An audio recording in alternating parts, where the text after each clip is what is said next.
Hello my dear students, कैसे हो आप लोग। उम्मीद करती हूँ कि आप लोग बढ़िया होंगे।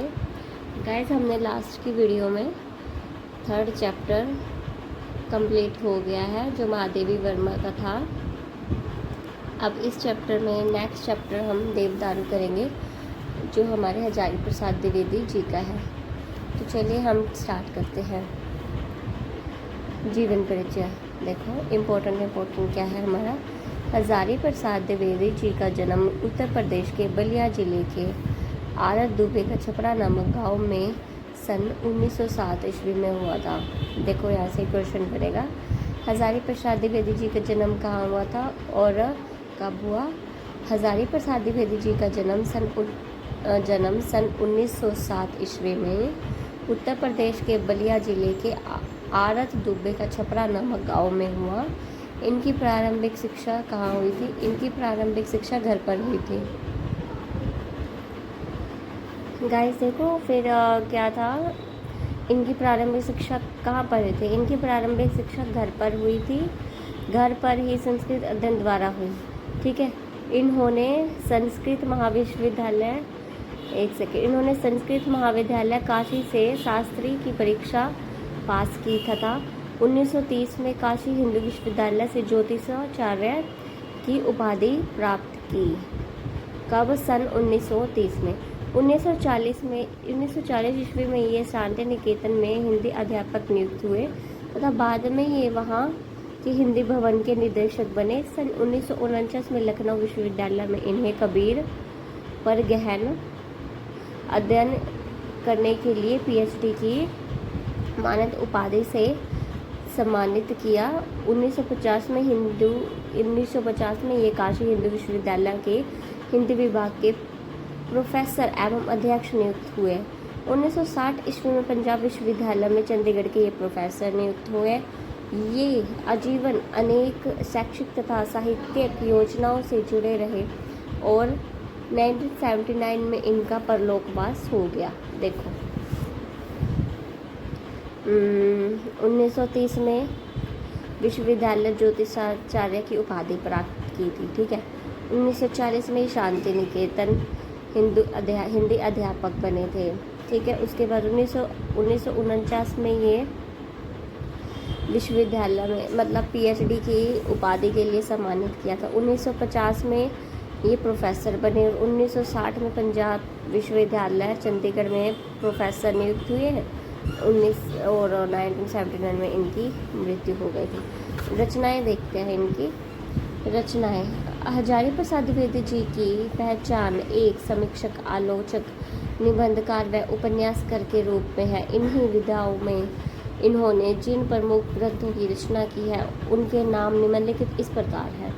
समीक्षात्मक ग्रंथ, सूर साहित्य, हिंदी साहित्य की भूमिका, नाथ संप्रदाय, कबीर, मेघदूत, एक पुरानी कहानी, बस इतना। ठीक है। उपन्यास में आ जाता है भानभट्ट की आत्मकथा, पुनर्नवा, और निबंध में आ जाता है निबंध संग्रह में अशोक के फूल, कटूच विचार, बस। फिर पुरस्कार एवं सम्मान, हजारी प्रसाद द्विवेदी जी को अपने साहित्य लेखन के लिए भारत सरकार ने 1957 में इन्हें पद्म भूषण की उपाधि से अलंकृत किया। साहित्यिक विशिष्टता देखते हैं इनकी। आचार्य द्विवेदी जी ने साहित्य की अनेक विधाओं में उच्च कोटि की रचनाएं लिखी। इनके निबंध में सरसता, गंभीरता, विनोद प्रियता तथा विविधता के अभूतपूर्व समन्वय के दर्शन होते हैं। ललित निबंध के क्षेत्र में ये बेजोड़ है। इनकी साहित्य निम्नलिखित इस प्रकार है। देखो, विषयगत विविधता, द्विवेदी जी की बहुपठित एवं बहुश्रुत विद्वान थे। ठीक है। संस्कृत वगैरह इनकी सभ्यता कैसी थी उस पर हमें टिप्पणी देनी है। और प्राचीन और नवीन का समन्वय इनका कैसा था? अशोक के फूल, संस्कृति की देन आदि। ईश्वर में आस्था कैसी थी इनकी? ईश्वर में आस्था ईश्वर के प्रति विश्वास था। उनके व्यक्त कैसे वो करते। राष्ट्रीय भावना कैसी थी इनकी? द्विवेदी जी की एक सच्चे राष्ट्रवादी साहित्यकार थे। इनकी राष्ट्रीय भावना क्या क्या देश प्रेम की भावना थी, उनको कैसे व्यक्त किया है वो पॉइंट हमने। प्रकृति के प्रति प्रेम भावना, मतलब प्रकृति के प्रति प्रेम भावना कैसे थी इनकी। फिर पॉइंट आ जाता है भारतीय संस्कृति का गुणगान, फिर मानवता का प्रतिपादन, भावनात्मक एवं विचारात्मक, फिर आ जाता है हमारा भाषा शैली। मतलब इसके हम पॉइंट लिख दें, काफ़ी है। ठीक है। द्विवेदी जी के साहित्य में भाषा के विविध रूप दिखाई देते हैं। कहीं कहीं पर उन्होंने तत्सम बहुला, गुढ़, परिमार्जित व शुद्ध साहित्यिक भाषा का प्रयोग किया है। लोकोक्तियाँ, मुहावरे का, सूक्तियों का आदि का प्रयोग किया गया है। चलो चैप्टर का सार देखते हैं। हमारे जीवन परीक्षा कंप्लीट हो गया है। देवदारू निबंध का सार अपने शब्दों में लिखिए। देवदारू आचार्य हजारी प्रसाद द्विवेदी विरचित एक भावात्मक निबंध है। इस निबंध के माध्यम से लेखक ने देवदारू का अनुपम चित्र उपस्थित किया है। निबंध का सार कुछ इस प्रकार है। देवदारू नाम महाभारत से भी प्राचीन है। इसकी ऊंचाइयों के कारण उसे गगनस्पर्शी कहा जाता है। इसकी जड़ें बहुत गहरी होती है। यह देवताओं का प्यारा वृक्ष है। महादेव ने समाधि लगाने के लिए देवदारू ध्रुम वेदिका को ही अच्छा समझा था। देवदारू उल्लास का सूचक है। कामदेव के प्रभाव से शिव की समाधि भंग हुई, किंतु समीप बढ़ा देवदारू अचल रहा। देवदारू की तुलना में निर्विकार काठ बना हुआ है। इस प्रसंग के कारण शायद इसका देवदारू अर्थात देवता का काठ नाम पड़ा। देवदारू को महावृक्ष बनना चाहिए था, किंतु महादेव पार्वती के प्रणय प्रसंग को देखने के कारण यह महावृक्ष न बन सका। महावृक्ष वनस्पति होते हैं जो फल प्रदान करते हैं। देवदारू वनस्पति की मर्यादा से चूक गया। संभव है देवदारू का पुराना नाम देवतरु हो। देवता का तरु नहीं, देवता भी और तरु भी। देव होकर वह छंद है, तरु होकर अर्थ है। देवदारू का चमत्कारिक महत्व है। लेखक ने अपने गांव के एक महान भूत भगावन ओझा को देवदारू की लड़की से भूत भागते देखा है। इन्हीं पंडित जी ने लेखक को बचपन में एक कथा सुनाई थी। एक बार पंडित जी और अंधकार युक्त भयंकर सुनसान वाले बगीचे से गुजर रहे थे। सामने से भूत क्रिया देखकर उन्होंने भूत को ललकारा। मुंडकट्टा भूत घोड़े पर आ उपस्थित हुआ। पंडित जी ने जूता उतारा और मुंह से गायत्री मंत्र का उच्चारण करते हुए देवदारू की लड़की से भूत पर पील पड़े। देवदारू की भयंकर मार से भूत माफ़ी मांगने लगा। अब की बार छोड़ दो, पंडित पहचान नहीं सका। अब फिर वह गलती नहीं होगी। आज से तुम्हारा गुलाम हुआ। इस प्रकार लेखक ने देवदारू का महत्व स्थापित किया। तुम भूत भगवान हो, तुम वहम मिटावन हो, तुम भ्रांति नसावन हो, तुम देवता के दुलारे हो, महादेव के प्यारे हो। देवदारू की अनेक किस्में, ये पॉइंट लिख लेना, मतलब पॉइंट बना के कर लेना। देवदारू की अनेक किस्में हैं। खुसंट, पागा, सूम, सनकी, झिझोटा आदि। और हर देवदारू का अपना व्यक्तित्व है। एक देवदारू चाहने योग्य सुंदर था कि महादेव जी ने उसे पुत्र रूप से ग्रहण कर लिया और माता पार्वती के वृक्ष से दूध टपक पड़ा। देवदारू एक शानदार वृक्ष है, सुडौल और सुंदर है। वह धरती पर रस खींचकर आकाश को स्पर्श करना चाहता है। उसके बार बार झूमने से एक मस्ती दिखाई देती है। इसकी मस्ती में युग युगांतर की संचित अनुभूति है। शास्त्रों वर्षों के उतार चढ़ाव देखने के बाद भी वह अटल और सुदृढ़ रूप से बड़ा है। वस्तुतः देवदारू समय के उतार चढ़ाव का निर्मम साथी है। बस कुछ नहीं है, देवदारू को लेके हमने छोटा सा जो हमारा सार है वो हमने किया है। ठीक है जी। अब देखते हैं हमारा प्रसंग क्या कह रहा है। ये हमें प्रसंग मिलेगा, एक सेकंड, आपको क्लियरली दिख रहा होगा। ये हमें सब प्रसंग में प्रसंग मिलेगा, फिर हमने इसकी प्रसंग करनी है, व्याख्या और विशेष पॉइंट। पता नहीं किसने इस पेड़ का नाम देवदारू रख दिया था, डैश डैश डैश बना के, भाव नहीं है, भय नहीं है मैं जो हूँ।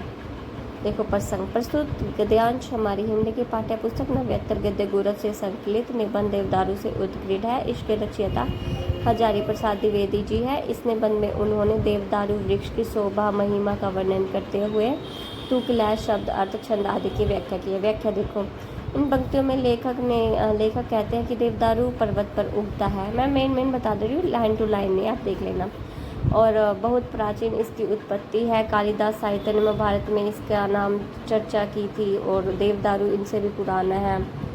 माधव जी ने कैसे किस प्रकार किया था, ठीक है, वो इसमें हमने व्याख्या लिख देनी है इसमें से छाट के। और विशेष में इन्होंने क्या बोला हुआ है, विशेष में देखो, देवदारू के ऊपर उठने में स्वर्गलोक का मर्म जानने की जिज्ञासा और पृथ्वी फली टहनियों द्वारा पृथ्वी पुत्रों की रक्षा का आश्वासन द्विवेदी जी की कल्पना उड़ान की उत्कृष्ट का द्योतक है। प्रकृति का मानवीकरण हुआ है।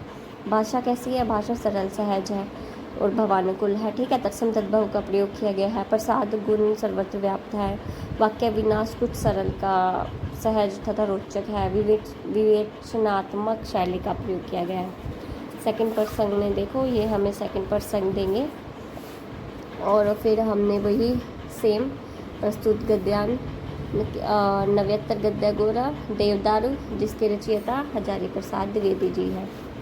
फिर इनकी पंक्ति आ जाएगी। लेखक कहता है कि तुर्क का अर्थ है सामंजस्य। शब्द केवल अथवा उत्पन्न ध्वनियों का मेल नहीं है बल्कि अंतकरण और ब्रह्मचारण का तुर्क है। छंदी में वर्ण और ध्वनि के मेल तथा सभी सार्थक प्रभावी है। फिर हमारा विशेष आ जाता है। विशेष में भाई हमने जिसको लेके है वो इसने इसको लिखा है। फिर भाषा कैसी सरल सहज है, भवानुकूल है, तत्सम तद्भव का प्रयोग किया गया है। प्रसाद गुण सर्वत्र व्याप्त, वाक्य विनाश का प्रयोग किया गया है। विवेचनात्मक शैली का प्रयोग किया गया है।